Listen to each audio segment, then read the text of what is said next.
Si no te gusta el ruido, lárgate, vieja sorda. Esta es mi casa y aquí mando yo, me gritó Roberto con la cara descompuesta por el alcohol. Soy Soledad, 68 años, enfermera jubilada y dueña de esta propiedad. Lo que mi yerno no sabe es que mi paciencia se terminó justo antes que mi bondad.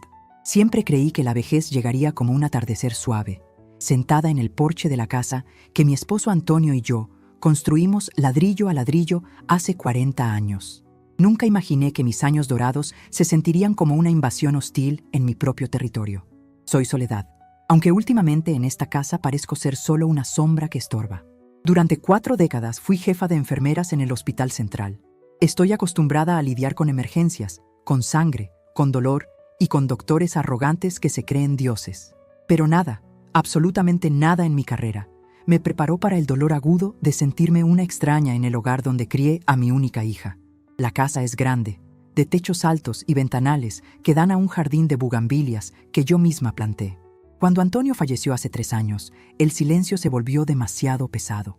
Por eso, cuando Elena, mi hija, me vino con el cuento de que ella y Roberto estaban pasando por una mala racha económica y que el alquiler de su departamento los estaba ahogando, no lo dudé. Les abrí las puertas. Pensé que llenarían el vacío, que volvería a escuchar risas, que seríamos una familia unida apoyándonos mutuamente. Qué equivocada estaba. Al principio todo era, gracias mamá, qué rica comida doña Soledad, no sabe cuánto se lo agradecemos. Pero la gratitud tiene una vida útil muy corta cuando la gente no tiene vergüenza. Poco a poco, mi presencia comenzó a ser una molestia. Si veía la televisión en la sala, Roberto resoplaba y cambiaba el canal sin preguntar. Si cocinaba algo con especias, se quejaban del olor. Me fueron relegando a la habitación del fondo, la que solía ser de huéspedes, mientras ellos ocupaban la habitación principal, mi habitación, con la excusa de que tenía mejor baño. Yo cedí. Cedí por amor a Elena. Cedí porque una madre siempre quiere evitar conflictos. Cedí porque pensé que era temporal.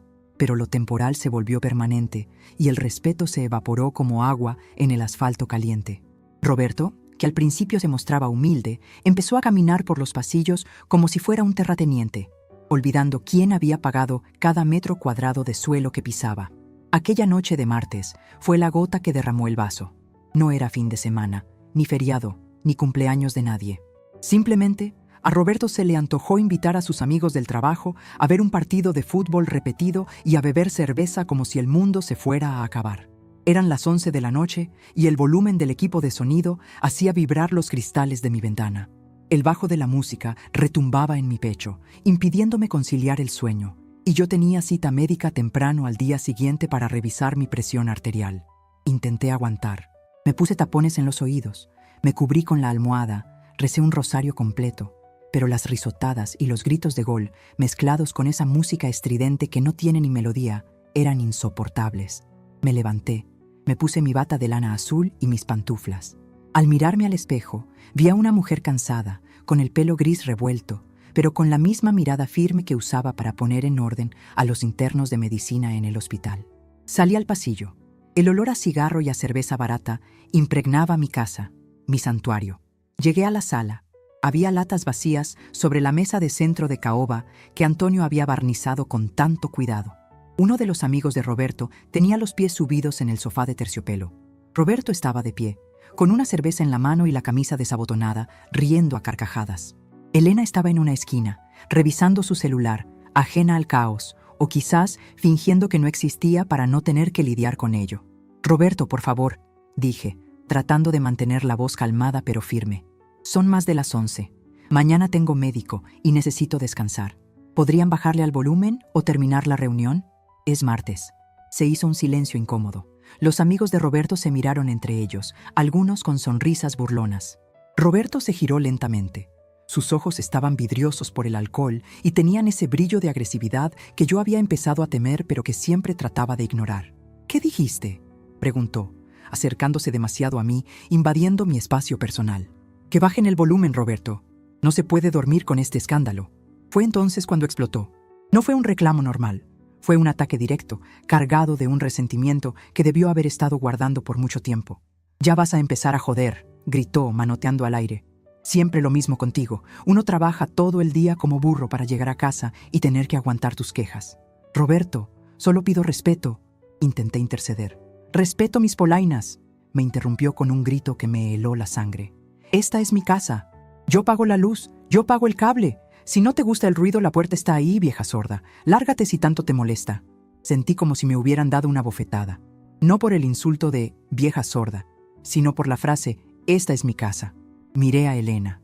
Busqué sus ojos, esperando que se levantara, que defendiera a la mujer que le dio la vida, que le dijera a su marido que no podía hablarme así. Elena levantó la vista del celular por un segundo.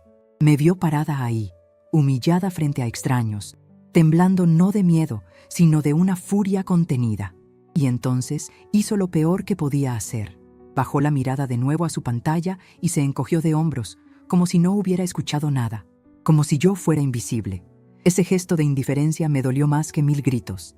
Mi propia hija, mi sangre, eligiendo la comodidad de no pelear con su marido antes que la dignidad de su madre. Los amigos de Roberto soltaron unas risitas nerviosas y él, envalentonado por el silencio de mi hija, le subió aún más al volumen de la música, desafiante, mirándome a los ojos con una sonrisa triunfal. «Ya oíste», remató. «A dormir o a la calle». Me quedé inmóvil unos segundos. El corazón me latía tan fuerte que sentía las pulsaciones en la garganta. Podría haber gritado. Podría haberle recordado en ese mismo instante quién era la dueña de las escrituras. Podría haber armado un escándalo que hubiera hecho que sus amigos salieran corriendo. Pero mis años en el hospital me enseñaron algo vital. Nunca tomes decisiones críticas en medio de una crisis emocional visible. La venganza, o mejor dicho, la justicia, se sirve fría y se planea con la cabeza, no con el hígado. Di media vuelta sin decir una sola palabra más. No iba a darles el gusto de verme llorar. No iba a permitir que vieran cuánto me habían herido. Caminé de regreso al pasillo con la espalda recta, aunque por dentro sentía que algo se había roto para siempre entre nosotras. Entré a mi habitación y cerré la puerta con suavidad. El ruido seguía siendo infernal, pero ahora mi mente estaba en otro lugar. Me senté en el borde de la cama y respiré hondo. 1, 2, 3 veces. Miré a mi alrededor, esa habitación pequeña y oscura donde me habían arrinconado. Vi la foto de Antonio en la mesita de noche. «Perdóname, viejo», le susurré a la foto. «Perdóname por permitir que le faltaran el respeto a nuestro hogar y a tu memoria». Me levanté y fui directamente al armario. Saqué mi vieja maleta de viaje, esa de cuero resistente que habíamos comprado para nuestro aniversario en Cancún hace años. Empecé a empacar. No eché todo, solo lo esencial. Ropa interior, 2 cambios de ropa cómodos, mis medicinas, mi neceser de aseo. Mis manos ya no temblaban. Ahora se movían con una precisión quirúrgica. Cada prenda que doblaba era una capa de tristeza que me quitaba de encima y una capa de armadura que me ponía. Luego hice lo más importante. Me arrodillé y busqué debajo de la cama, donde tenía escondida una pequeña caja fuerte y ignífuga que Roberto ni siquiera sabía que existía. Marqué la combinación, la fecha de nacimiento de Elena. ¡Qué ironía! Abrí la caja y saqué una carpeta de plástico azul. Allí estaban los documentos originales de la casa, las escrituras notariadas, el testamento de Antonio y, lo más importante, el documento de usufructo vitalicio y la cláusula de revocación de donación que mi abogado, el licenciado Ramírez, me insistió tanto en firmar cuando dejé que ellos se mudaran. «Uno nunca sabe, Soledad», me había dicho Ramírez, un viejo zorro de los tribunales y amigo de la infancia. «El amor de padres es ciego, pero la ley tiene que tener los ojos bien abiertos». «¿Cuánta razón tenías, Rubén?» Revisé los papeles rápidamente. Todo estaba en orden. La casa estaba a nombre de Elena. Sí, se la había donado en vida para evitar impuestos sucesorios futuros, pero la cláusula era clara. Yo tenía el usufructo total y absoluto mientras viviera, y tenía la potestad de revocar la donación por ingratitud o maltrato. Roberto, en su ignorancia y arrogancia, creía que al estar casados por bienes mancomunados, él era dueño de la mitad de todo. Pobre iluso. No tenía idea de que en esta casa él era menos que un inquilino. Era un parásito que yo había decidido dejar de alimentar. También tomé mi chequera y las tarjetas del banco. Durante meses había estado pagando yo el mercado, la luz y el agua para ayudar, mientras ellos gastaban sus sueldos en ropa, salidas y, evidentemente, en alcohol. Mi pensión no era una fortuna, pero sumada a los ahorros de toda una vida de trabajo duro y al seguro de vida de Antonio, yo tenía una estabilidad que ellos, con sus deudas de tarjetas de crédito, ni soñaban. Cerré la maleta. Me puse mi abrigo gris y tomé mi bolso. Miré la habitación una última vez. No sentía nostalgia, sentía liberación. Había pasado demasiado tiempo siendo la viejita complaciente, la que estorba, la sorda. Bueno, esta noche la sorda había escuchado demasiado claro, y la inútil estaba a punto de darles una lección de vida que no aprenderían en ninguna universidad. Saqué mi celular y marqué un número que sabía de memoria. «¿Bueno?», contestó una voz ronca al otro lado. «Rubén, soy Soledad, perdona la hora». «Soledad, ¿pasó algo?». «Son las 11:30». «Sí, pasó. Necesito que vengas mañana a primera hora, a las 8 en punto. Trae los papeles de la revocación y la orden de desalojo que preparamos por si acaso». «¿Estás segura?», preguntó Rubén, su tono cambiando de somnoliento a profesional en un instante. «Nunca he estado más segura en mi vida. Voy a salir de la casa ahora mismo. Me voy al hotel del centro». «De acuerdo. Mañana a las 8 estaré ahí. ¿Quieres que vaya por ti?». «No, quiero que vayas a la casa. Yo llegaré después. Quiero que seas tú quien los despierte». Colgué. Salí de la habitación arrastrando la maleta. Las ruedas hacían un sonido sordo contra el piso de madera, pero la música en la sala era tan fuerte que nadie lo notó. Pasé por el pasillo, bordeando la sala. Pude verlos de nuevo. Roberto estaba bailando torpemente, derramando cerveza en el suelo. Elena seguía sentada, ahora con una copa en la mano, riendo falsamente de algún chiste. Nadie me vio salir. Fui un fantasma en mi propia casa hasta el último segundo. Abrí la puerta principal. El aire frío de la noche me golpeó la cara y sentí que podía respirar por primera vez en meses. Había un taxi que acababa de dejar a un vecino enfrente. Le hice señas. Mientras el taxista subía mi maleta a la cajuela, eché un último vistazo a la fachada de mi hogar. Las luces parpadeaban dentro y la música seguía contaminando la paz de la calle. «Esta es mi casa», había dicho él. Sonreí con tristeza, pero también con una determinación fría y afilada como un bisturí. Me subí al taxi. «¿A dónde la llevo, señora?», preguntó el conductor, un muchacho joven y amable. «Al Hotel Plaza, por favor», respondí, acomodándome el abrigo. «Y joven, no se preocupe por la música. A partir de mañana, en esa casa va a reinar un silencio sepulcral». El taxi arrancó y me alejé de la que había sido mi vida, sabiendo que al amanecer, cuando la resaca de Roberto y Elena fuera insoportable, el timbre de la puerta sonaría no para traer visitas, sino para traer la realidad. Y la realidad, cuando llega de golpe, suele ser mucho más dolorosa que cualquier grito de borracho. Cerré los ojos y por primera vez en años no me sentí vieja ni cansada. Me sentí como la jefa de enfermeras que está a punto de entrar a quirófano para extirpar un tumor maligno. Mañana empezaría la cirugía. Desperté antes de que sonara la alarma, con esa puntualidad biológica que 40 años de turnos en el hospital grabaron a fuego en mi sistema. Por un segundo, al abrir los ojos, me invadió la confusión. Las sábanas eran demasiado suaves, el olor a lavanda era ajeno y, lo más impactante de todo, había un silencio absoluto. No se escuchaban los ronquidos de Roberto atravesando las paredes, ni el zumbido de la nevera vieja que se negaban a reparar. Estaba en la habitación 304 del Hotel Plaza. Me senté en la cama y, al ver la luz del sol filtrándose por las cortinas pesadas, la realidad de la noche anterior me golpeó, pero no dolió como esperaba. Al contrario, sentí una extraña ligereza en el pecho, como cuando uno finalmente se quita unos zapatos que le han estado apretando durante meses. Me levanté y fui al baño. El espejo, amplio y bien iluminado, me devolvió la imagen de Soledad. No la vieja sorda, ni la suegra molesta, ni la madre ignorada. Vi a una mujer con ojeras, sí, pero con la mandíbula firme. Me lavé la cara con agua fría, sintiendo cómo cada gota despertaba una parte de mi cerebro que había estado adormecida por la sumisión. Mientras me secaba, mi mente, entrenada para organizar historiales clínicos y triajes de emergencia, empezó a evaluar mi situación con frialdad objetiva. Abrí mi bolso y saqué la carpeta azul y mi celular. Tenía 3 llamadas perdidas de Elena de hace apenas unos minutos. Seguramente se acababa de levantar y había notado que no estaba el café hecho ni el desayuno en la mesa. La ignoré. Me senté en el pequeño escritorio de la habitación y desplegué los documentos como si fueran un mapa de guerra. Ahí estaba mi poder, impreso en papel bond y sellado por la Notaría Pública número 4. Leí nuevamente la cláusula 8ª de la donación. La donante, Soledad Méndez, viuda de Castillo, se reserva el usufructo vitalicio del inmueble y la facultad de revocar la presente donación por causa de ingratitud, maltrato físico o psicológico, o abandono. Rubén, mi abogado, había sido muy insistente con ese párrafo. «Es tu seguro de vida, Soledad», me dijo aquella vez. Yo firmé pensando que era un trámite burocrático innecesario, porque ¿qué hija trataría mal a su madre? Qué ingenua fui. Ahora, esas letras negras eran mi espada y mi escudo. Pero no era solo la casa. Abrí la aplicación del banco en mi celular. Mis ahorros estaban intactos.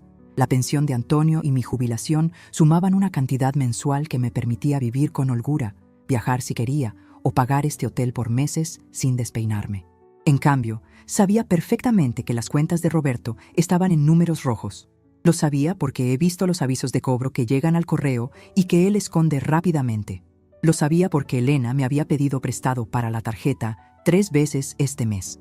Ellos vivían de la apariencia, construyendo un estilo de vida sobre cimientos de arena, mientras que yo, la vieja inútil, era la columna de concreto que sostenía el techo sobre sus cabezas. Me pedí un café y unas tostadas al servicio a la habitación. Mientras esperaba, me permití reflexionar sobre cómo había llegado a este punto. ¿En qué momento me convertí en un mueble más de mi propia casa? Creo que fue gradual, una erosión lenta como la del mar contra la roca. Empezó con pequeños silencios, con miradas de condescendencia cuando opinaba sobre política o noticias. «Ay, mamá, tú ya no entiendes cómo funciona el mundo ahora», decía Elena. Y yo me callaba. Me callaba para no incomodar, para ser la buena abuela de los nietos que aún no llegaban, para mantener la paz. Me había tragado mi orgullo tantas veces que me había indigestado el alma. Recordé las veces que Roberto se burlaba de mis telenovelas o cómo criticaba que yo guardara los frascos de vidrio como una pepenadora. Me habían hecho creer que mi tiempo había pasado, que mi experiencia no valía nada, que mi única función era estorbar lo menos posible y proveer recursos en silencio. Me habían reducido a una tarjeta de débito con piernas y a una empleada doméstica sin sueldo. Pero anoche, «la puerta está ahí, vieja sorda», rompió el hechizo. No soy sorda, Roberto. Escucho perfectamente. Escucho la falta de respeto, escucho la ingratitud y escucho tu miedo disfrazado de prepotencia. Y sobre todo, escucho mi propia voz interior que me grita, «¡Basta!». Durante 40 años dirigí salas donde la vida pendía de un hilo. He mirado a los ojos a la muerte y no he parpadeado. ¿Y voy a dejar que un hombre que no sabe ni cambiar un fusible me diga dónde puedo vivir? Tocaron a la puerta. No era el desayuno, era Rubén. Miré el reloj, las 8 en punto, siempre tan puntual. Abrí y lo vi allí, con su traje gris impecable y su maletín de cuero desgastado, con esa expresión seria que usaba antes de entrar a una audiencia difícil. «Buenos días, Soledad», dijo quitándose el sombrero. «Te ves mejor de lo que esperaba después de tu llamada de anoche. Pasa, Rubén, siéntate». Le indiqué la silla frente al escritorio y yo me senté en el borde de la cama. No he dormido mucho, pero he pensado bastante. Rubén sacó unos documentos de su maletín. Eran copias nuevas, frescas, listas para ser entregadas. Tengo todo listo. La notificación de revocación de donación por causa de ingratitud y la orden de desalojo inmediata basada en tu derecho de usufructo exclusivo. Legalmente, Soledad, tú tienes la sartén por el mango. Ellos están viviendo ahí por tu mera tolerancia. En el momento que tú retiras esa tolerancia, se convierten en ocupantes ilegales. «¿Cuánto tiempo les damos?», pregunté, mi voz sonando más fría de lo que yo misma reconocía. «La ley puede ser lenta si ellos se oponen, pero con la cláusula de revocación firmada ante notario es mucho más rápido. Sin embargo, para efectos prácticos, les voy a notificar que tienen 72 horas para desalojar voluntariamente antes de iniciar la demanda civil y penal por violencia intrafamiliar». Eso suele asustarlos lo suficiente. Asentí. 72 horas. 3 días. Quiero que vayas tú, Rubén. No quiero verles la cara hoy. No quiero escuchar las excusas de Elena ni los gritos de Roberto. Quiero que sientan el peso de la ley, no el peso de las lágrimas de una madre. Entendido. Voy para allá ahora mismo. ¿Qué vas a hacer tú?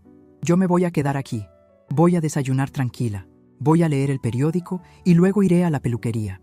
Hace meses que quiero cortarme el cabello y teñirme estas canas que tanto les molestan a ellos. Rubén sonrió, una sonrisa cómplice de quien ha visto muchas batallas. Esa es la Soledad que yo conozco, la que no se deja de nadie. Cuando Rubén salió de la habitación, sentí una mezcla de adrenalina y paz. Mi celular volvió a vibrar. Otra vez Elena. Y luego un mensaje de texto. «¿Mamá? ¿Dónde estás? No hay desayuno y Roberto no encuentra su camisa azul. Contesta». Solté una carcajada corta y seca. La ironía era deliciosa. Me habían echado de casa anoche, pero esta mañana se indignaban porque no estaba allí para servirles. Roberto, el dueño de la casa, no era capaz ni de encontrar su propia ropa sin mi ayuda. Su dependencia era patética y mi ceguera ante ella había sido mi mayor error. Había confundido amor con servidumbre. Caminé hacia la ventana y miré la ciudad abajo. La gente caminaba apresurada, los autos iban y venían. Yo era parte de ese mundo, no una reliquia guardada en un cuarto trasero. Tenía 68 años, salud, dinero y ahora un plan. Me imaginé la escena que estaba a punto de ocurrir en mi casa. Rubén tocando el timbre, la resaca de Roberto martillándole la cabeza, Elena abriendo la puerta en bata, esperando ver a su madre arrepentida y pidiendo perdón por haber hecho un drama. En su lugar, se encontrarían con un abogado penalista y un documento que haría temblar el suelo bajo sus pies. No sentí culpa. La culpa es un lujo que las mujeres mayores no nos podemos permitir cuando nuestra dignidad está en juego. Había pasado la noche en vela, transformando mi dolor en estrategia. Ya no era la víctima que salió huyendo con una maleta vieja. Ahora era la dueña del tablero y acababa de mover mi reina. El servicio a la habitación llegó finalmente. El aroma a café recién hecho llenó el cuarto. Me senté a comer despacio, saboreando cada bocado, saboreando el silencio, saboreando el control. Por primera vez en 3 años, el desayuno no me supo a amargura. Miré el teléfono una vez más. Decidí apagarlo. No necesitaba escuchar sus reclamos. Necesitaba que ellos escucharan el silencio de mi ausencia. Necesitaba que, cuando el abogado les leyera el acta, entendieran que la vieja sorda había escuchado lo suficiente y que la puerta que Roberto había señalado con tanto desprecio ahora se abría, pero para que ellos salieran. Me terminé el café, me puse de pie y me alisé la falda. Fui al espejo y me pinté los labios de un rojo discreto que no usaba desde que Antonio vivía. Prepárense, le dije a mi reflejo, o quizás a ellos. La lección apenas comienza. Salí de la habitación dejando el cartel de no molestar en la puerta. Iba a bajar al lobby, comprar una revista y esperar. Sabía que Rubén me llamaría en cuanto saliera de la casa. Y sabía que esa llamada marcaría el final de mi vida como sombra y el principio de mi vida como protagonista. Que griten, que pataleen. Yo tengo el tiempo, la ley y la paciencia de mi lado. El zumbido del secador de pelo en la estética era casi hipnótico. Un ruido blanco que me ayudaba a no pensar en el caos que debía estar desatándose a unas cuadras de allí. Mientras la estilista, una muchacha amable llamada Carmen, terminaba de aplicarme el tinte color castaño avellana para cubrir mis canas. Mi celular vibraba insistentemente sobre la mesa de manicura. No necesitaba mirar la pantalla para saber quién era. El patrón de llamadas era errático y desesperado. Elena. Me miré al espejo. Con el cabello húmedo y la capa negra de plástico, parecía una guerrera preparándose para la batalla, o quizás una actriz en el camerino antes de salir a escena. Rubén me había enviado un mensaje de texto hacía 20 minutos, breve y conciso como un diagnóstico médico. Notificación entregada. El paciente está en shock. Te llamo en 1 hora. Sonreí levemente. Esa era la señal de inicio. La fase 1 de mi plan no consistía en gritar ni en presentarme en la casa para discutir. Mis años en terapia intensiva me enseñaron que cuando hay una hemorragia, lo primero no es lamentarse, sino cerrar el flujo de sangre. Y en este caso, la sangre era mi dinero. ¿Todo bien, doña Soledad?, preguntó Carmen, notando mi sonrisa en el espejo. Se le ve distinta hoy, más ligera. Todo excelente, mija, respondí, viendo cómo mi celular se iluminaba otra vez con el nombre de Roberto. Solo estoy poniendo en orden algunos asuntos que dejé pendientes por demasiado tiempo. Cuando salí de la peluquería, me sentí renovada. El aire de la calle me pegó en la cara, y por primera vez no sentí la urgencia de correr a casa para ver qué necesitaban los niños. Caminé despacio hacia una cafetería cercana, pedí un capuchino y saqué mi libreta de notas. Era hora de la ejecución silenciosa. Roberto había gritado que esa era su casa, porque él pagaba la luz y el cable. Pobre iluso. Lo que él pagaba eran las cuotas mínimas de una factura que siempre llegaba con recargo, mientras yo, discretamente, cubría los servicios premium que tanto disfrutaban. El internet de alta velocidad para que Elena viera sus series en 4K y el paquete de deportes internacional para que Roberto viera sus partidos estaban domiciliados a mi tarjeta de crédito personal. Marqué el número de atención al cliente de la compañía de telecomunicaciones. Buenos días, soy la titular de la cuenta 458-990, dije con voz clara. Sí, Soledad Méndez. Deseo cancelar el servicio de internet y televisión por cable de manera inmediata. La operadora intentó disuadirme, ofreciéndome descuentos y promociones. Señorita, no es por el precio, la interrumpí amablemente. Es que en esa dirección ya no vive la persona que pagaba las facturas. Córtelo ahora mismo, por favor. Clic. Hecho. Imaginé la escena. Roberto despertando con resaca, buscando el canal de deportes para curarse la cruda moral y encontrándose con una pantalla azul o llena de estática. Un pequeño inconveniente, pensarán algunos, pero para un hombre que vive a través de una pantalla porque su realidad le disgusta, el silencio digital es una tortura. El siguiente paso era más delicado. Abrí la aplicación del banco. Durante años le había dado a Elena una tarjeta de crédito adicional, una extensión de la mía, con la excusa de emergencias o compras para la casa. Al revisar el estado de cuenta reciente, vi cargos de emergencia en tiendas de ropa de marca, restaurantes de sushi y, lo que más me dolió, en una licorería ayer por la tarde, horas antes de que me echaran. Mi dedo se posó sobre el botón de bloquear tarjeta. No dudé. No sentí remordimiento. Sentí la frialdad del bisturí cortando el tejido necrótico. Bloqueada. Reportada como extraviada para asegurar que no pudieran reactivarla. En ese momento, mi teléfono sonó de nuevo. Esta vez decidí contestar, pero no hablé. Solo escuché. «Mamá, ¿se puede saber qué te pasa?» La voz de Elena sonaba aguda, mezcla de miedo y reproche. Vino el tío Rubén con unos papeles ridículos diciendo que nos tenemos que ir. Roberto está furioso, dice que te va a demandar por acoso. Y para colmo se fue el internet. ¿No pagaste la cuenta este mes? Mamá, contesta, esto no es gracioso.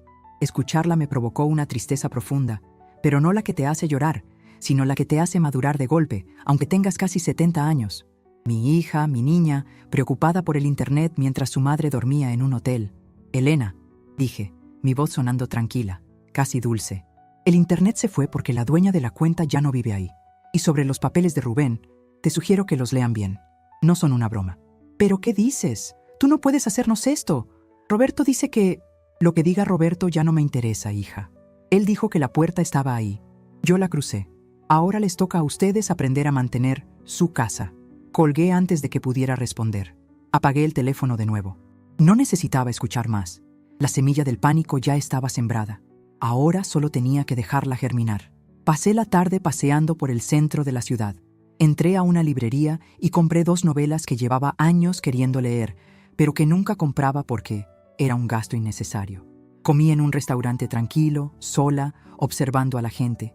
Me di cuenta de cuántas mujeres de mi edad caminaban con la cabeza baja, cargando bolsas de mandado, apresuradas para llegar a atender a alguien más. Me dieron ganas de pararlas a todas y decirles, despierten, no son invisibles, son indispensables. Al caer la tarde, regresé al hotel. Rubén me esperaba en el lobby, con una expresión de satisfacción profesional. Soledad, eres tremenda, dijo al verme. Fui a la casa como acordamos. Roberto intentó intimidarme. Me gritó que quién me creía que era. Cuando le mostré la cláusula de revocación y le expliqué que legalmente son ocupantes precarios, se puso pálido. Pero lo mejor fue cuando intentó llamar a su propio abogado amigo y se dio cuenta de que no tenía saldo en el celular. ¿Y Elena?, pregunté, sintiendo un nudo en el estómago. Elena estaba llorando. Creo que ella empieza a entender la gravedad del asunto. Pero Roberto, él sigue en negación. Cree que es un berrinche tuyo que se te pasará en 2 días. Me dijo, ya volverá con la cola entre las patas cuando se le acabe la pensión. Solté una carcajada seca. ¿Eso dijo? Pobre hombre. No sabe que la pensión es mía, la casa es mía, y la paciencia se me acabó hace mucho. Rubén, ¿qué pasa con los servicios básicos? Luz y agua. Están a nombre de tu difunto esposo, pero tú los has pagado siempre. Legalmente, no podemos cortarlos de golpe porque podría verse como un acto de mala fe ante un juez, considerando que hay familia dentro. Pero puedo dejar de pagarlos, completé su frase. Y puedo retirar la domiciliación bancaria. Exactamente. Y da la casualidad de que el recibo de la luz vence mañana. Es un monto considerable por el aire acondicionado que usan todo el día. Si no se paga en 48 horas, la compañía corta el servicio automáticamente. Son muy estrictos en esa zona. Perfecto, asentí. Que aprendan lo que cuesta el aire fresco. Subí a mi habitación. La noche caía sobre la ciudad. Desde mi ventana, imaginaba mi casa. A esta hora, Roberto estaría intentando ver el partido. Se sentaría en el sofá, tomaría el control remoto y... nada. Pantalla negra. Buscaría su celular para usar los datos, pero probablemente ya se le habrían acabado. Elena intentaría pedir comida a domicilio, esa pizza que les gusta de los martes. Sacaría la tarjeta adicional que yo le di. Miré mi reloj. Eran las 8 de la noche, justo la hora de la cena. Mi celular vibró con una notificación de la aplicación del banco. Intento de compra rechazado, Pizzería Donato, monto 450 €. Tarjeta bloqueada. Cerré los ojos y suspiré. No era alegría lo que sentía, era la satisfacción amarga de la justicia. Durante años, mi dinero había sido invisible para ellos, como el oxígeno. Solo notan que falta cuando se empiezan a asfixiar. Media hora después, llegó un mensaje de voz de Roberto. Era la primera vez que él me contactaba directamente desde la discusión. Dudé un momento, pero decidí escucharlo. Le di play y puse el altavoz. «Mire, doña Soledad». Su voz sonaba pastosa, arrastrando las palabras, y se notaba el esfuerzo por contener la rabia. «Esto ya fue demasiado lejos. No podemos pedir cena y la tele no sirve. Elena está histérica. Regrese ya, deje de hacer el ridículo a su edad y arreglemos esto como gente civilizada. Si viene ahora, olvidaré que mandó al abogadito ese. Olvidaré». La audacia de este hombre no tenía límites. Aún creía que él tenía el poder de perdonarme a mí. Aún pensaba que yo estaba haciendo un berrinche de anciana senil. No tenía ni la menor idea de que estaba hablando con la dueña del tablero. No contesté. El silencio es una respuesta mucho más ruidosa que cualquier grito. Dejé que pasaran las horas. Pedí un té de manzanilla al servicio de habitaciones y me puse mi pijama de seda, una que tenía guardada para ocasiones especiales y que nunca usaba. Esta noche era especial. Era la primera noche del resto de mi vida. Hacia las 10 de la noche, mi teléfono volvió a sonar. Era Elena de nuevo. Pero esta vez dejé que sonara hasta que entró al buzón. Luego escuché el mensaje. «Mamá, mamá, por favor contesta. La tarjeta no pasa». Roberto salió a comprar cervezas con el dinero del gasto y regresó muy enojado porque su tarjeta de nómina también fue rechazada. Dice que el banco le retuvo el saldo por una deuda vieja. «Mamá, no tenemos dinero en efectivo. La nevera está casi vacía porque no hiciste la compra de la semana. ¿Qué vamos a comer mañana? Por favor, mamá, ya entendimos. Vuelve». «Ya entendimos». «No, hija mía», pensé mientras miraba las luces de la ciudad. «No han entendido nada. Creen que esto es un castigo temporal, como cuando a un niño se le quita el juguete. Creen que mi función es resolver sus problemas. No han entendido que no estoy castigándolos. Estoy renunciando a mi puesto de salvadora». Me senté en el escritorio y escribí una lista. No era una lista de compras, ni de pendientes. Era una lista de agravios y costos. 1. Alquiler de mercado de la zona, 15,000 mensuales, que no pagan. 2. Servicios completos, 4,000 mensuales, que no pagan. 3. Comida y limpieza, 8,000 mensuales, que no pagan. 4. Daño moral, incalculable. Sumé las cifras. Roberto y Elena se habían ahorrado casi 30,000 pesos al mes viviendo a mis costillas y aún así tenían deudas. Yo no era su madre y suegra, era su patrocinadora financiera. Y el contrato de patrocinio acababa de ser rescindido. De repente, sentí una punzada de duda. ¿Era demasiado cruel dejarlos sin comida? Mi instinto maternal, ese músculo traicionero, intentó rebelarse. Recordé a Elena de niña, con sus coletas, pidiéndome un helado. Pero luego, la imagen de anoche se superpuso. Elena mirando su celular mientras su marido me humillaba y me echaba a la calle. Elena encogiéndose de hombros. No, la crueldad había sido de ellos. Yo solo les estaba devolviendo la responsabilidad de sus propias vidas. Si tienen hambre, que trabajen. Si quieren luz, que la paguen. Son 2 adultos funcionales, sanos y jóvenes. Yo soy una mujer mayor que trabajó 40 años limpiando enfermos y aguantando guardias de 24 horas. Si yo pude, ellos pueden. Y si no pueden, no es mi problema. Me acerqué a la ventana. A lo lejos, creí distinguir la dirección de mi barrio. Todo estaría oscuro en esa casa ahora. Roberto probablemente estaría gritando, golpeando paredes, buscando culpables en todos lados menos en el espejo. Elena estaría llorando en la habitación de huéspedes porque la principal, mi habitación, seguramente se sentía demasiado grande y acusadora ahora que sabían que los papeles decían la verdad. Esa noche dormí profundamente, pero me desperté a las 3 de la mañana con una idea clara. La fase 2 debía comenzar al amanecer. El abogado ya había hecho su parte legal y yo había hecho mi parte financiera. Pero faltaba el golpe social. Faltaba que la vergüenza cambiara de bando. Roberto se jactaba de ser un hombre respetable, el hombre de la casa. Mañana, cuando intentara salir a trabajar, si es que la resaca se lo permitía, se encontraría con una sorpresa. Encendí la lámpara de la mesita de noche y busqué en mi agenda el número de don Gregorio, el cerrajero del barrio, un viejo amigo de Antonio que conocía todos los secretos de las chapas de la colonia. Le mandé un mensaje, sabiendo que él se levantaba a las 5 para ir a misa. Goyo, necesito un trabajo urgente mañana a primera hora. No es para abrir una puerta, es para cambiar la cerradura del portón principal. Sí, con ellos adentro. Te explico luego. Sabía que Goyo no haría preguntas. Él había visto cómo Roberto me trataba cuando me lo encontraba en la calle. La red de apoyo de las viejas del barrio y sus maridos era más fuerte que cualquier wifi. Me volví a acostar, sintiendo la suavidad de las sábanas limpias. El silencio de la habitación del hotel era mi nuevo santuario. Ya no era el silencio de la soledad impuesta, era el silencio de la paz elegida. Mañana sería el día 3. El plazo de 72 horas que Rubén les dio estaba corriendo. Ellos pensaban que tenían tiempo, que podían convencerme, manipularme o asustarme. No sabían que el tiempo jugaba a mi favor. Cada hora que pasaban en esa casa sin servicios, sin dinero y sin mi presencia amortiguadora, la realidad se les venía encima como un techo mal construido. Antes de cerrar los ojos, miré el techo y susurré: «Buenas noches, Roberto. Espero que disfrutes tu casa, porque pronto vas a descubrir que una casa sin cimientos no se sostiene y tú acabas de echar a los cimientos a la calle». La ejecución silenciosa había sido un éxito. Los suministros estaban cortados, el enemigo estaba confundido, aislado y empezando a sentir el hambre. Pero lo que vendría mañana no sería silencioso. Mañana, la verdad haría tanto ruido que ni tapándose los oídos podrían ignorarla. El sol de la mañana golpeaba con una intensidad inusual para esta época del año, como si el clima mismo hubiera decidido aliarse conmigo para subir la temperatura en esa casa. Eran las 9 de la mañana del tercer día. El plazo de 72 horas que Rubén había estipulado en la notificación estaba a punto de expirar, y yo estaba parada en la acera de enfrente, oculta tras unos lentes oscuros y bajo la sombra de un jacaranda frondoso, observando mi propia trinchera. Lo primero que noté fue el silencio del aire acondicionado. Ese zumbido constante del compresor que solía ser la banda sonora de la casa las 24 horas del día porque a Roberto le daba alergia el calor, había desaparecido.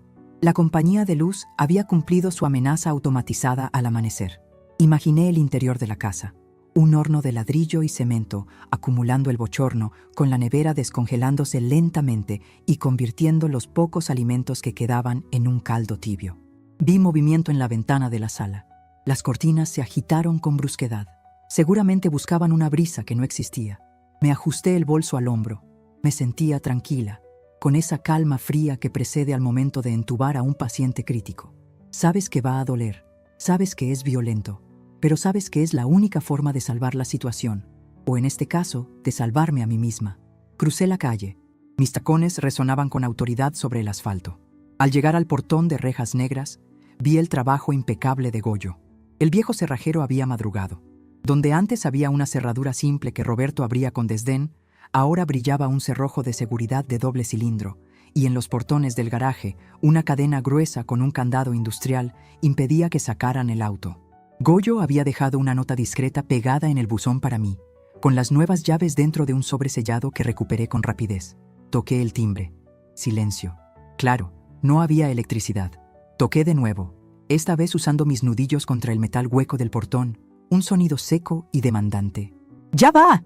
¡Qué insistencia, carajo!, gritó Roberto desde adentro. Lo vi salir por la puerta principal de la casa. La imagen era deplorable. Llevaba la misma camiseta de tirantes de hace 2 días, manchada de sudor y quizás de salsa de tomate. Estaba despeinado, con la barba crecida y los ojos hinchados. Caminó hacia el portón arrastrando los pies, con esa arrogancia tambaleante del que todavía cree que tiene el control, aunque el barco se esté hundiendo. «¿Quién es?», preguntó entrecerrando los ojos por el sol. Cuando me reconoció, su expresión cambió de molestia a una furia burlona. «Ah, miren quién volvió. La hija pródiga, o mejor dicho, la suegra arrepentida. ¿Qué pasa, Soledad? ¿Se te acabó el dinero del hotel? ¿Vienes a pedir que te dejemos entrar?». No respondí de inmediato. Dejé que su propia voz rebotara en el silencio de la calle. Algunos vecinos, doña Matilde y el señor López, ya estaban asomados discretamente en sus jardines, regando plantas que no necesitaban agua, con las orejas paradas. «Buenos días, Roberto», dije con tono clínico. «Vengo a inspeccionar la propiedad y a verificar si han comenzado la mudanza. El plazo vence hoy a las 6 de la tarde. Roberto soltó una carcajada que sonó más a tos de fumador. Se acercó a la reja y metió la mano en el bolsillo para sacar su juego de llaves. «Mira, vieja loca», escupió las palabras. «Déjate de juegos. Abre la reja. Entra. Haznos el desayuno y deja de joder con tus abogados de pacotilla. Tengo que ir a trabajar y mi coche está encerrado con esa cadena estúpida que pusiste. Quítala ahora mismo o la rompo». «Inténtalo», dije suavemente. «Es acero templado». Y sobre abrir la reja, «Adelante, Roberto. Es tu casa, ¿no? Abre tú». Roberto me miró con odio y metió su llave en la cerradura. Giró. Nada. La llave no entraba del todo. Empujó con fuerza, frustrado, raspando el metal. Giró a la izquierda, a la derecha. La cerradura ni se inmutó. «¿Pero qué?», murmuró, forcejeando. Sacó la llave, la miró, sopló en el agujero y volvió a intentarlo. El sudor le corría por la frente.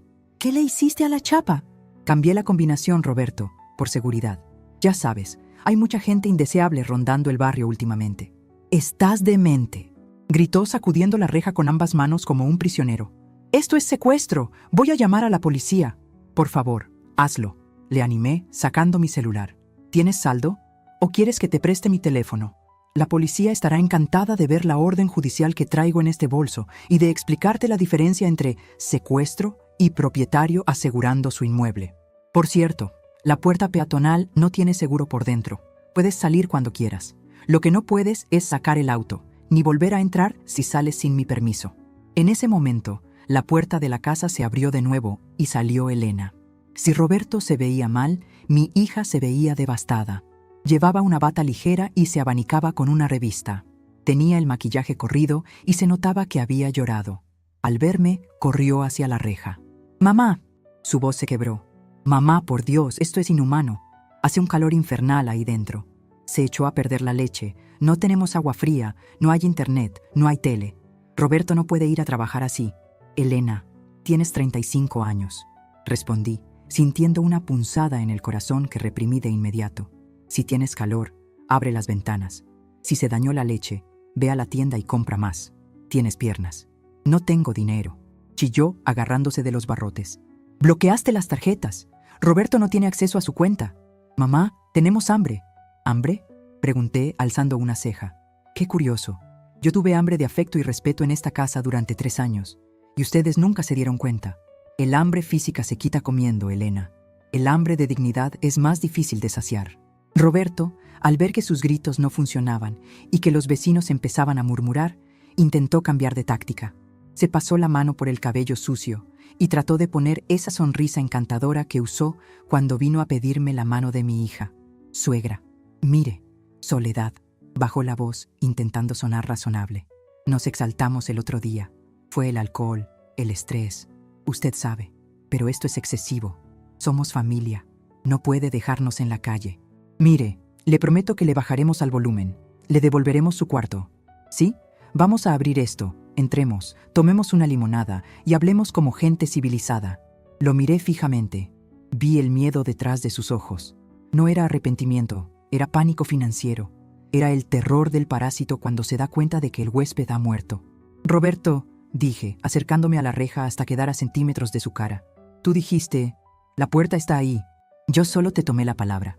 No hay nada que negociar. No quiero mi cuarto de vuelta. Quiero mi casa completa. Quiero mi paz. Y sobre todo, quiero que experimenten en carne propia lo que cuesta mantener el estilo de vida que les regalé. Yo pago mis cosas», bramó él, perdiendo la compostura de nuevo. «¿Ah, sí?». Saqué un sobre de mi bolso. Eran las copias de los estados de cuenta y facturas que había impreso en el centro de negocios del hotel. «Hablemos de números, ya que te gusta tanto decir que tú mandas. Aquí tengo las facturas de la luz de los últimos 2 años. Suma 48,000 pesos, pagados por mí. Aquí están los recibos del predial. 12,000 pesos, pagados por mí. Aquí están los estados de cuenta de la tarjeta de crédito de emergencias que usaban para comprar sushi y whisky». Empecé a pasar las hojas a través de los barrotes. Roberto las miraba como si fueran sentencias de muerte. Elena sollozaba en silencio. «Tú no pagas nada, Roberto», continué, mi voz firme y clara, para que doña Matilde escuchara bien. «Tú vives de una pensión de viudedad que no es tuya, y de los ahorros de una anciana a la que llamaste vieja sorda.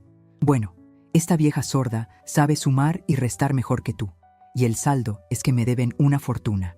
Roberto retrocedió, pálido. La realidad lo golpeaba más fuerte que cualquier puñetazo. Se dio cuenta de que yo no estaba jugando, de que no era un berrinche pasajero. Se dio cuenta de que yo sabía todo. Pero la casa es de Elena, balbuceó, aferrándose a su último clavo ardiendo. Está a su nombre. Tú se la donaste. Sí, asentí con una sonrisa triste. Y la revocación de esa donación ya está en proceso en el registro público. ¿No leíste la cláusula de ingratitud? Es fascinante cómo la ley protege a los padres de los hijos malagradecidos. Legalmente, en este momento, ustedes son ocupantes precarios, invasores, y tengo el poder de desalojarlos con la fuerza pública si no salen voluntariamente antes de las 6. Elena levantó la vista. Sus ojos estaban llenos de incredulidad. ¿De verdad nos vas a echar, mamá? ¿A tu única hija? No te estoy echando, Elena, respondí, sintiendo que las lágrimas querían asomar, pero manteniéndolas a raya. Te estoy empujando a la vida adulta. Te estoy dando la oportunidad de que construyas algo propio, porque mientras vivas bajo mi techo y a mis expensas, nunca vas a dejar de ser una niña caprichosa. Y Roberto nunca va a dejar de ser un mantenido. No soy un mantenido, gritó Roberto, golpeando la reja con el puño. En ese instante, como si fuera una intervención divina o una coreografía perfecta del destino, una camioneta con el logotipo de una mueblería se detuvo frente a la casa. El conductor bajó con una carpeta. ¿Casa de la familia Castillo?, preguntó el hombre, mirando la escena con confusión. Sí, aquí es, dijo Roberto rápidamente. ¿Qué traen? No hemos comprado nada. Vengo a recoger el juego de sala y la pantalla de 65 pulgadas, dijo el hombre, revisando sus papeles. Falta de pago de 3 mensualidades. La financiera ordenó el embargo de los bienes. El silencio que siguió fue sepulcral. Yo miré a Roberto. Roberto miró a Elena. Elena se tapó la cara con las manos. Resulta que ni siquiera los muebles que presumían eran suyos. Vaya, Roberto, dije, con una ironía que cortaba como bisturí. Parece que tu casa se está vaciando sola. El repartidor miraba incómodo. ¿Puedo pasar?, preguntó. No tienen llave, respondí yo. Y no hay luz, pero estoy segura de que el señor Roberto estará encantado de sacar los muebles al jardín para que se los lleven. Al fin y al cabo, ya no los va a necesitar donde va. Roberto se derrumbó, literalmente. Se dejó caer sentado en el suelo de cemento del patio, con la espalda contra la reja, derrotado. La prepotencia se había evaporado con el calor. Ahora solo era un hombre sudoroso, endeudado y sin techo. ¿Qué quieres que hagamos?, preguntó él, sin mirarme, con la voz rota. Quiero que empaquen, dije, recuperando mi tono de jefa de enfermeras. Quiero que saquen su ropa y sus cosas personales. Nada de muebles, nada de electrodomésticos, esos son míos o, por lo visto, de la financiera.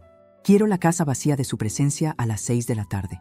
Si lo hacen, les daré un cheque por 5,000 pesos para que paguen un hostal o un depósito de un cuarto barato. Es mi última oferta de caridad. ¿5,000 pesos? Elena me miró horrorizada. Eso no alcanza para nada.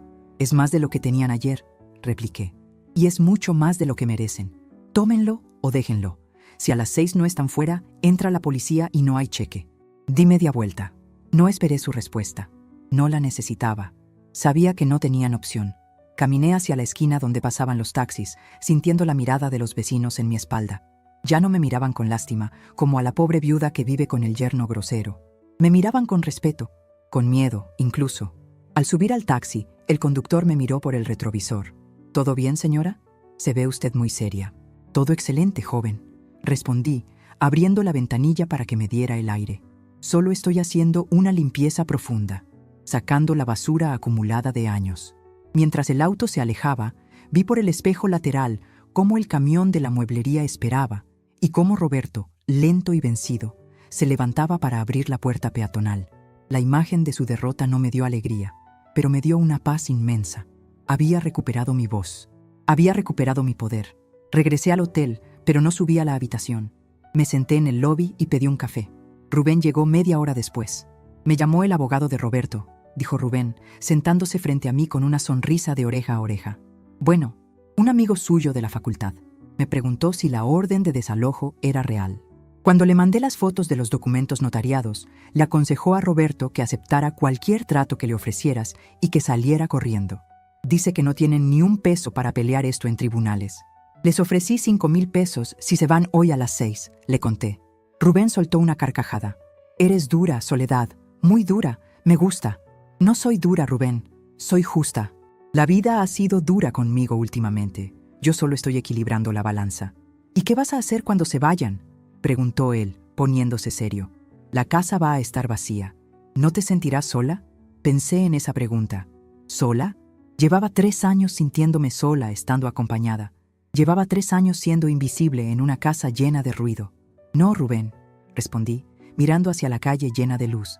Voy a llenar esa casa de mis cosas, de mis plantas, de mi música, de mis amigas. Y sobre todo, la voy a llenar de silencio cuando yo quiera y de ruido cuando yo quiera. La soledad elegida no es soledad, es libertad. Miré el reloj. Eran las 2 de la tarde. Faltaban 4 horas para el plazo final. Mi celular vibró. Un mensaje de Elena. Estamos empacando. Por favor, trae el cheque. Perdón, mamá. Leí las palabras, perdón, mamá.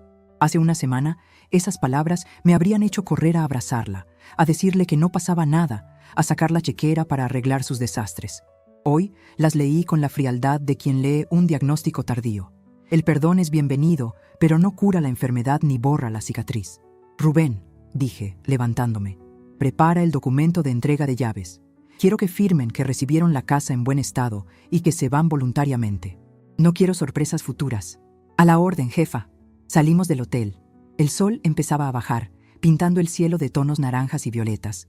Me sentía cansada, sí, pero era un cansancio físico, satisfactorio, como después de un turno doble donde salvaste todas las vidas que podías salvar. En este caso, la vida que había salvado era la mía. Vamos a casa, dije. Y por primera vez en mucho tiempo, la palabra casa no sonó a cárcel, sino a reino.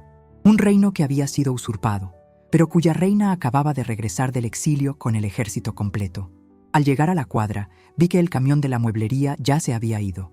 En la acera había varias maletas y cajas de cartón apiladas de mala manera. Roberto y Elena estaban sentados en la banqueta, bajo el sol, como 2 náufragos esperando rescate. La casa, detrás de ellos, se veía majestuosa, silenciosa, imponente.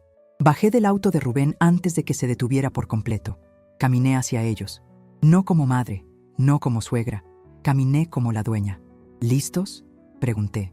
Roberto no levantó la cabeza. Elena asintió, secándose las lágrimas con el dorso de la mano. «Aquí están las llaves», dijo Elena, extendiendo la mano. En su palma brillaba el juego de llaves que Goyo les había dado para la puerta peatonal, junto con las viejas llaves que ya no servían. Tomé el metal frío en mis manos. Pesaba la historia, pesaba el dolor, pero también pesaba la victoria. «Bien», dije. «Rubén tiene el documento para que firmen, y aquí está el cheque». Les entregué el papel. Roberto lo tomó casi con desesperación. Fue un gesto patético que confirmó todo lo que yo pensaba. El dinero siempre fue su verdadero amor, no mi hija, y mucho menos mi respeto. Mientras Rubén lidiaba con las firmas, yo caminé hacia el portón. Metí mi llave maestra en la cerradura nueva. Giró suavemente, como mantequilla. El clic del mecanismo abriéndose fue el sonido más hermoso que había escuchado en años. Empujé la reja. Entré a mi jardín. Las bugambilias estaban sedientas, pero vivas. Me giré para mirarlos una última vez. Estaban subiendo sus maletas a un taxi que acababan de parar. No miraron atrás. No hubo despedidas de película, ni abrazos dramáticos, solo la cruda realidad de 2 personas enfrentando las consecuencias de sus actos. Cerré el portón. Pasé el cerrojo. Estaba sola. Respiré hondo el aire caliente de la tarde, que ahora olía a jazmín y a victoria. Saqué mi celular y marqué el número de la compañía de luz. «Buenas tardes. Quiero reconectar el servicio». «Sí, el pago ya se realizó. Gracias». Entré a la casa. Estaba oscura y calurosa, pero era mía. Absolutamente mía. Mañana empezaría la limpieza. Mañana empezaría a pintar las paredes para borrar sus huellas. Pero hoy solo me sentaría en mi sillón, el que la mueblería no se llevó porque era mío, el viejo de cuero de Antonio. Y disfrutaría del sonido más lujoso del mundo, el sonido de nadie diciéndome qué hacer. La transformación estaba casi completa. La víctima había muerto. La guerrera había ganado. Ahora solo faltaba construir el legado. Y tenía el presentimiento de que lo mejor estaba por venir. Han pasado 3 meses desde aquella tarde en que el taxi se llevó a mi hija y a su marido, junto con sus maletas llenas de ropa y sus cajas vacías de dignidad. 3 meses desde que cerré el portón y recuperé el control de mi vida. Lo primero que hice no fue descansar, sino purificar. Contraté a Goyo y a su hijo para que pintaran la casa completa.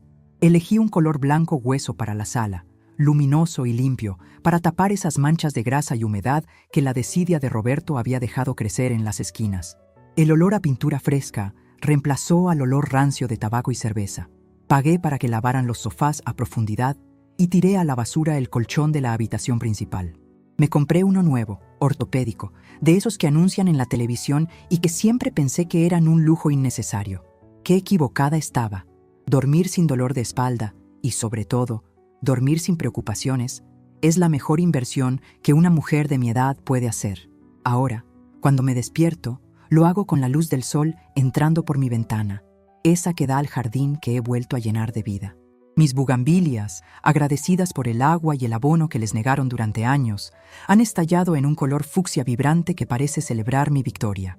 La casa ya no se siente grande y vacía, se siente espaciosa y libre. Cada rincón tiene mi huella, mi orden, mi aroma a lavanda y café recién hecho. Ya no camino de puntillas en mi propio hogar. Ahora mis pasos resuenan firmes sobre la madera pulida. La lección para Roberto y Elena fue dura, pero necesaria, como una inyección de penicilina que arde al entrar, pero cura la infección. Al principio, intentaron jugar la carta de la lástima. Elena me mandaba mensajes diciendo que el hostal era horrible, que había cucarachas, que Roberto estaba deprimido. Yo leía los mensajes, respiraba hondo y contestaba con una sola frase: el trabajo dignifica y paga alquileres limpios. No les di ni un centavo más allá de aquel cheque de despedida. Hace 2 semanas, Elena vino a visitarme. No traía a Roberto y tampoco traía esa actitud de princesa ofendida que solía cargar. Se veía más delgada, con ropa sencilla y zapatos cómodos, no los tacones de marca que solía comprar con mi tarjeta. La recibí en la sala, le ofrecí un vaso de agua fría y la dejé hablar. «Mamá», comenzó, jugando nerviosa con las manos. «Roberto consiguió trabajo. Es repartidor en una empresa de paquetería. Turnos de 10 horas. Llega muerto de cansancio. Es un trabajo honrado, Elena», dije, tomando un sorbo de mi té. Mi padre cargaba sacos de cemento a su edad. No se le van a caer las manos por trabajar. «Lo sé», susurró ella bajando la mirada. «Yo también estoy trabajando, de recepcionista en una clínica dental.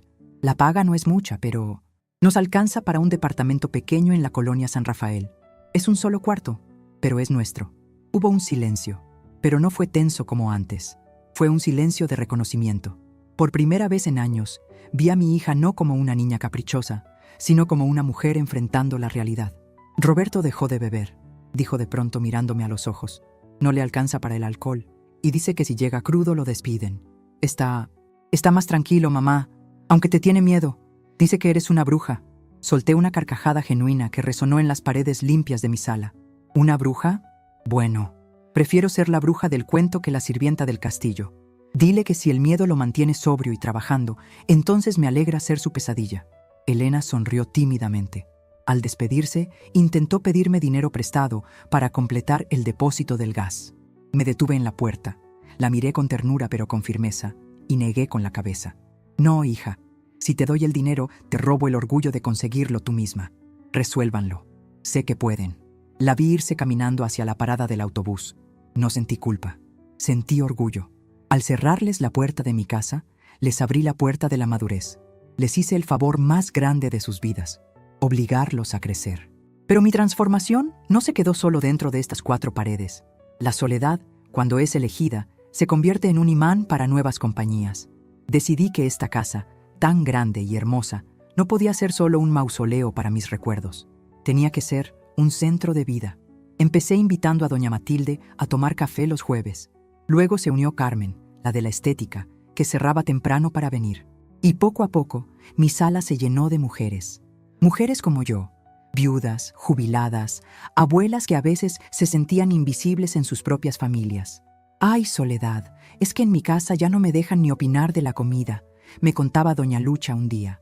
«Pues aquí opinas, mandas y hasta repites postre», le contesté, sirviéndole una rebanada de pastel de elote que yo misma horneé. Lo que empezó como un café se convirtió en algo más. Retomé mi vocación. Los martes por la mañana, mi sala se convierte en un pequeño consultorio comunitario informal. Les tomo la presión a las vecinas, reviso sus niveles de azúcar, les explico sus recetas médicas que los doctores apurados no se detienen a detallar. Me siento útil, me siento viva. Mis manos, que Roberto consideraba inútiles, ahora cuidan de mi comunidad. Ayer, mientras guardaba mi estuche de enfermería, doña Matilde me dijo algo que se me quedó grabado. Soledad, desde que sacaste a ese patán de tu casa, hasta te ves más joven. Te brillan los ojos. No es juventud, Matilde, le respondí guiñando un ojo. Es la libertad. La libertad es el mejor colágeno que existe. A veces, por las noches, me siento en el porche, en la mecedora de mimbre donde Antonio solía leer el periódico.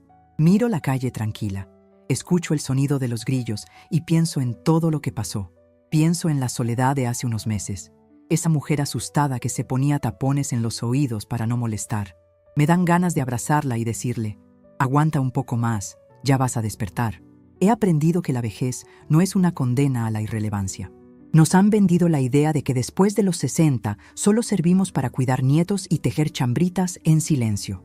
Mentira. Tenemos la experiencia, tenemos la paciencia y, en mi caso, tenemos los recursos. Somos los cimientos de la sociedad, y si los cimientos se mueven, la casa tiembla. Roberto aprendió eso a la mala. El otro día fui al banco a revisar mis inversiones. El ejecutivo, un muchacho joven, me miró sorprendido al ver los movimientos de mis cuentas. Señora Méndez, veo que sus gastos han disminuido considerablemente en el último trimestre. ¿Está todo bien? Mejor que nunca, joven, le dije firmando los papeles. Me deshice de unos pasivos tóxicos que me estaban costando una fortuna. Ahora estoy invirtiendo en mí. Y es verdad, me compré un boleto de avión. Me voy a Cancún la próxima semana, yo sola, con un grupo de jubiladas viajeras que conocí en el parque. Voy a ver el mar, voy a tomar margaritas, con moderación, claro, por la presión, y voy a brindar por Antonio, que debe estar riéndose allá arriba viendo cómo puse en su lugar al rey del control remoto. Esta casa ya no es un hotel de paso para ingratos. Es mi santuario, mi cuartel general y mi refugio. He decidido cambiar mi testamento también. La casa seguirá siendo para Elena, sí, pero con un candado legal irrompible que impide que Roberto toque un solo ladrillo, y solo pasará a sus manos cuando yo decida irme de este mundo, ni un minuto antes. Y si siguen portándose bien, tal vez, solo tal vez, los invite a cenar en Navidad, pero la cena la preparan ellos y la traen ellos. Aquí yo ya cociné suficiente para quien no tenía hambre. Me levanto de la mecedora. El aire de la noche es fresco. Entro a la casa y paso la mano por el marco de la puerta, esa misma puerta que Roberto señaló con tanto desprecio. La puerta está ahí, susurro, repitiendo sus palabras, pero ahora con mi propio significado. Sí, la puerta está ahí. Pero ahora, yo tengo la llave, y solo entra quien trae respeto en las manos y amor en el corazón. Cierro la puerta con suavidad. El clic del cerrojo es el sonido final de esta historia. Apago la luz de la sala, pero no me quedo a oscuras. En mi habitación, la lámpara de lectura me espera junto a un buen libro y la paz absoluta de saber que mañana, al despertar, el único ruido que escucharé será el de mi propia felicidad. Porque nunca es tarde para recuperar tu trono, aunque tengas que echar a los bufones del castillo para poder sentarte en él.